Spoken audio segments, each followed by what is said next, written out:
Welcome to our channel. Meron akong encounter sa Panginoon, ikikwento ko sa inyo. Di ba nga nitong last na video ko, nung pinuwento ko na nagkasakit ako, hanggang ngayon ay few days ago lang yung kinuwento ko sa inyo na nagkasakit ako. Pero hanggang ngayon naka-house arrest pa rin ako kasi ayaw pa ako ng Panginoon palabasin ng bahay. Basta may mga sinasabi niya sa akin na gusto lang niya na sa bahay lang ako, ay di humaba-haba ang pahinga ko, napatigil ako sa bahay. Tapos nung isang gabi, nung natutulog ako, ay nang katatapos ko lang mag-pray noon, tapos ay nag-battle din ako, pero ako lang yung hindi, kasi may mga battle na ang Panginoon talaga ang nag-instruction sa akin kung ano mga gagawin. Tapos nag-pray ako, nag-battle ako, tapos nung makatulog na ako, napaniginipan ko isa akong bata na mga 2 to 3 years old na naglalaro ako sa loob ng kingdom, ng Holy Kingdom ng Panginoon Diyos natin na banal, na lumikha ng langit at lupa. Siya ang Diyos at ang Kuya Jesus Christ na ating manunubos ay nandoon sa trono. Tapos dito sa left side ko merong glass na nakadivision na madilim na side. Tapos yung sa right side ko ay ng maliwanag doon sa throne ng Holy Daddy. Tapos nakita ko si Satan nandito siya sa kabilang side na pinanonood lang din ako na naglalaro ako. Tapos ay may mga laruan ako nilalaro, hindi ko makatandaan kung ano yung mga hinawakan kong laruan. Mag-isa lang ako naglalaro habang pinapanood ako ng Holy Daddy at ng Kuya Jesus Christ. Tapos si Satan naman nanonood lang din sa akin, pero yung parang iba yung niya, yung mundo niya, basta madilim. Pero alam ko na nandun siya, nanonood lang siya.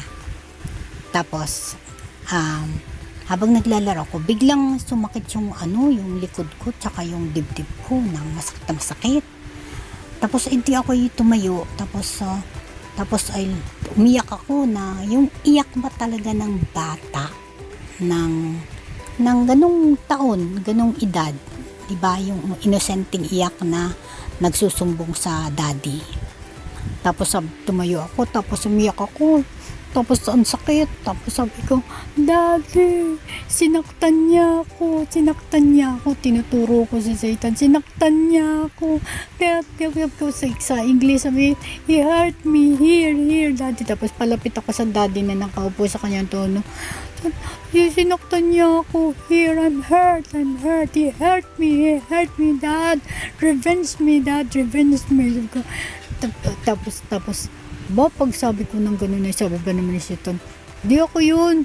Sabi ko, no, ikaw yun, you liar. Sabi ko, you did it, you hurt me, Dad, you hurt me. Sabi ko, iganti mo ako sa kanya. Tapos yung iyak ko talaga na sobrang nagmamahal sa daddy. Tapos ang daddy naman ay hinawakan ako sa mukha ko. Tapos pinupunusan nung okay, tama na, sabi niya ganon. Nung ginawa niya sa'yo, sabi niya, hurt me. Sabi si Satan naman, tangging-tangging, hindi ako yun. Tapos, no, ikaw. You did it, you liar, you hurt me, ganon. Siyempre, nagre-reason out ako. Tapos biglang tumawa si Jesus at ang Holy Daddy. Tapos sabi ko na sa'yo kahit na anong gawin mo, hindi maniniwala sa'yo yan.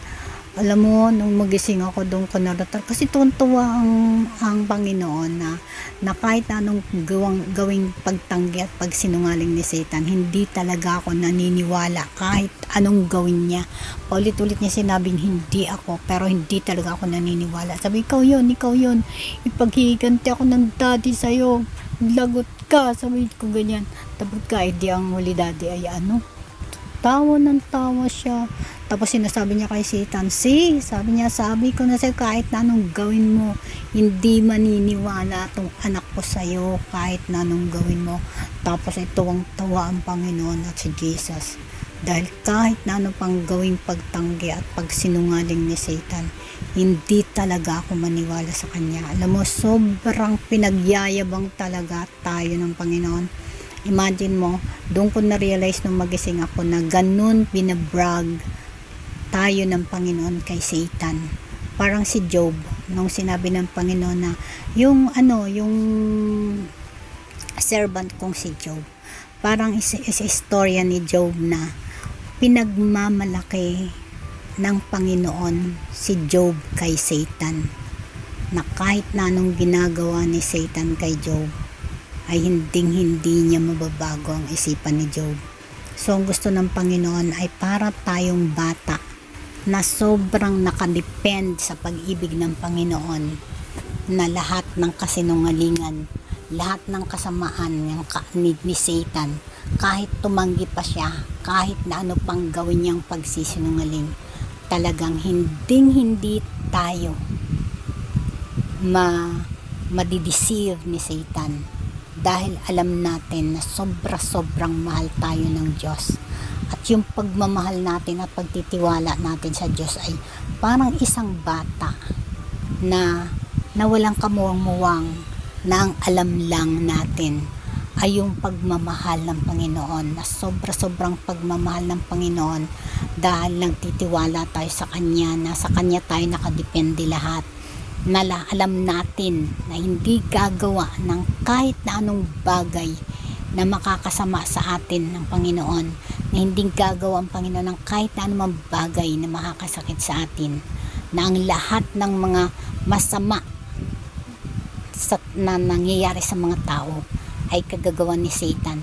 Kahit na magsinungaling pa si Satan, hindi niya siya paniniwalaan ng mga anak ng Diyos na alam na sobrang ang Diyos lang ang nagmamahal sa atin.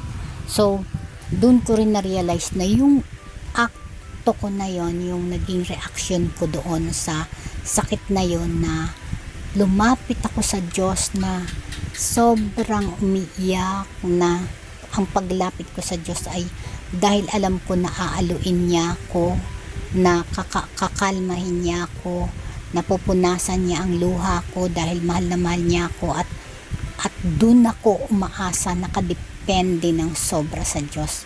Yun ang gusto ng Panginoon na mangyari sa atin, na inihalin tulad tayo sa isang bata. Yung paglapit natin sa Kanya, yung pananampalataya natin sa Kanya, yung pag-asa natin sa Kanya, yung pagmamahal natin sa Diyos na banal, na siya lang nagmamahal dahil hindi natin makikita ang anumang uri ng pagmamahal na ibinibigay ng Diyos sa atin. Di pa po? Doon ko rin naintindihan na yung palang ginawa ng Panginoong Diyos Ama kay Job, kung paano niyang ipinagmalaki, inibrag niya kay Satan kung ano si Job sa Panginoon. Imagine, ipinagmamalaki tayo ng Panginoon kay Satan.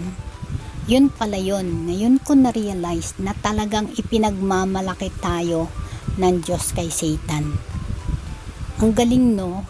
Ang galing. Sobra kong doon ko naintindihan na ganun pala tayo sobrang ipinagmamalaki ng Panginoon kay Satan.